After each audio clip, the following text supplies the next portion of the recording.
What happens when the WNBA's golden goose gets hurt and the league pretends everything is fine? Caitlin Clark just broke her silence in the most explosive interview of her career, and what she revealed about the league's treatment will shock you. For months, she suffered in silence while her body broke down under systematic targeting that went far beyond normal basketball. But now she's speaking out, and her words are sending shockwaves through league headquarters. Early on with the first couple injuries, I was like, oh, like I need to get back. But I think like my mom texted me like after this last injury, and like they know how hard it's been on me. But my mom was like, you've taken so much time for everybody else. Like you have to take time for yourself now. So just trying to do that the best I can too. Sue Burt for the most candid conversation of her professional career. This wasn't your typical feel-good interview. Clark opened up about the emotional hell she's been living through, describing her injury struggles as the most challenging experience she's ever faced. She talked about the mental torture of watching from the sidelines while knowing the league's entire viewership hangs on her every move. The vulnerability she showed was raw and unfiltered. Clark admitted she's never dealt with anything like this before, explaining how she didn't even understand what her body was telling her when the pain first started. Was she just tight? Getting old? Did she need to stretch or grab some icy hot? The uncertainty ate at her in ways she never expected.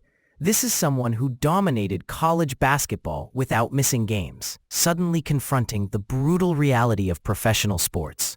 But what she revealed next would expose the league's darkest secret.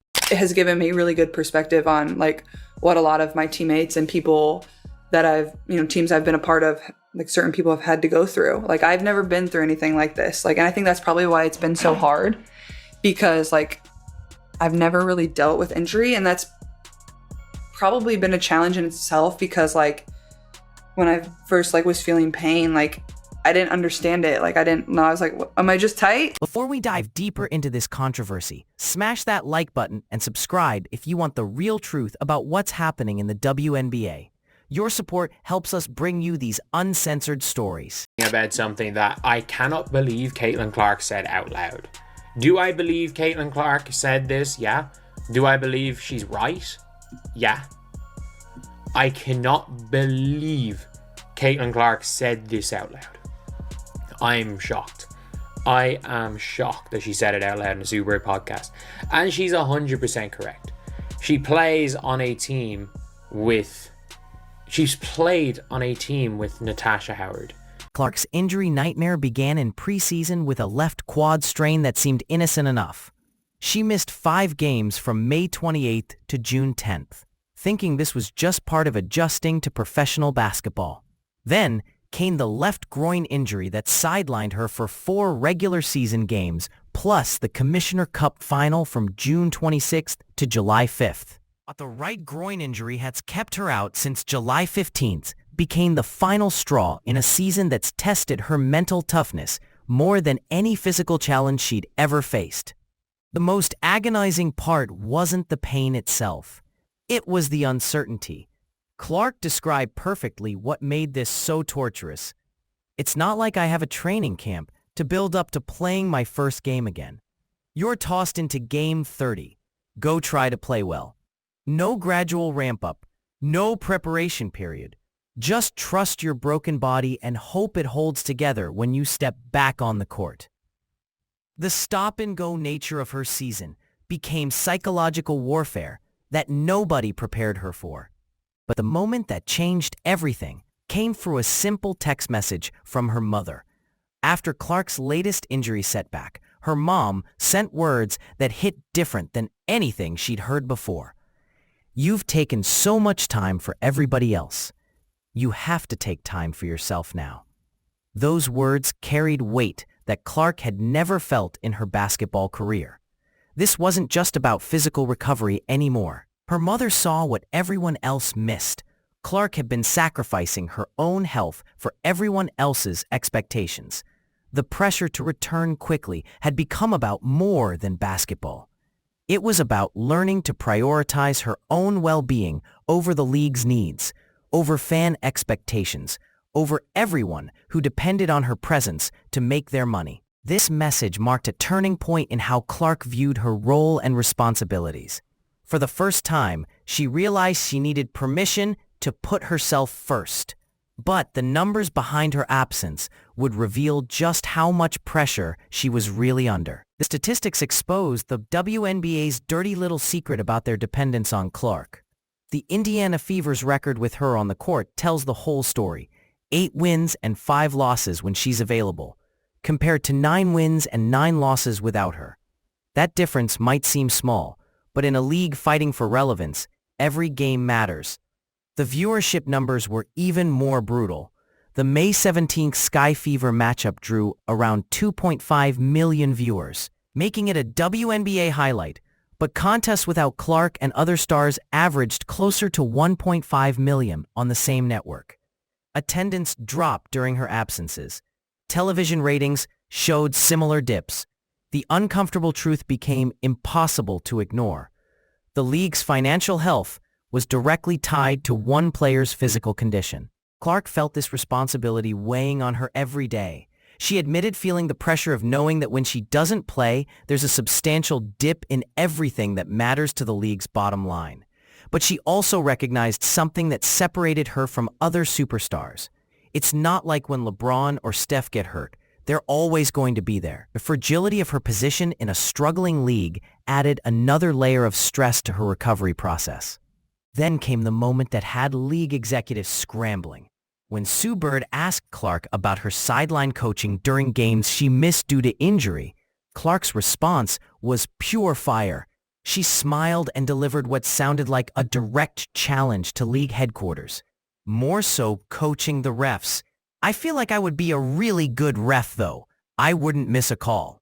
This wasn't just a throwaway joke from a frustrated player. Clark's comment landed in the middle of a contentious season, where officiating had become a league-wide talking point. Her timing made the remark impossible to dismiss as casual banter. She had been watching calls go against her teammates from the sideline. She noticed patterns in how games were officiated. Her basketball IQ gave substance to the criticism. The delivery mixed humor with conviction, making it clear she wasn't just complaining about calls that didn't go her way. Clark wanted to influence the game itself. She had studied film. She understood positioning and contact better than most players in the league. Her willingness to speak up about perceived discrepancies positioned her as more than just a player. She wanted to change how the game was called, but Clark's criticism of officiating only scratched the surface of a much darker reality she had been living through. The physical punishment she endured went far beyond normal newcomer treatment, and the pattern was starting to reveal itself. Her rookie season, and this year, exposed something troubling about how the league's biggest star was being treated on the court. Teams developed specific strategies that went beyond standard defense. Clark described experiencing constant full-court pressure that represented systematic targeting rather than normal rookie treatment. Opponents used relentless tactics, traps, and angle forcing designed to exhaust her physically, rather than stop her through skill-based defense. This wasn't about teaching a newcomer the physicality of professional basketball. The deliberate nature became clear when examining how opposing teams approached Clark versus other rookies. They weren't just trying to stop her from scoring, they were trying to break her down physically over entire games. Clark admitted the cumulative toll was unlike anything in college. The contrast between college protection and WNBA physicality became stark when viewing her current injury struggles. Teams knew she liked to go left, so they trapped her relentlessly. They picked her up full court for entire games, something that's exhausting to maintain. But teams were willing to sacrifice their own players' energy to wear her down. The systematic nature of this treatment raises disturbing questions about whether the league was protecting its biggest investment. Clark's silence about these struggles had been strategic, but it was finally breaking in ways that caught everyone off guard. Her honest words in the Sue Bird interview represented a turning point in how the league's biggest star approaches her own protection. She was no longer willing to suffer quietly while the WNBA benefited from her presence. Her newfound willingness to speak about officiating concerns gave voice to complaints that players had been whispering about for years. Clark's platform and influence meant her criticisms carried weight that others didn't. League executives watched nervously as their biggest star publicly questioned the quality of officiating and the level of protection she received. But there was something different about how Clark handled her advocacy.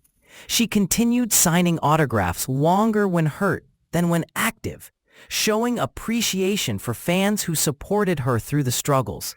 She understood her responsibility to the people who invested time and money to see her play.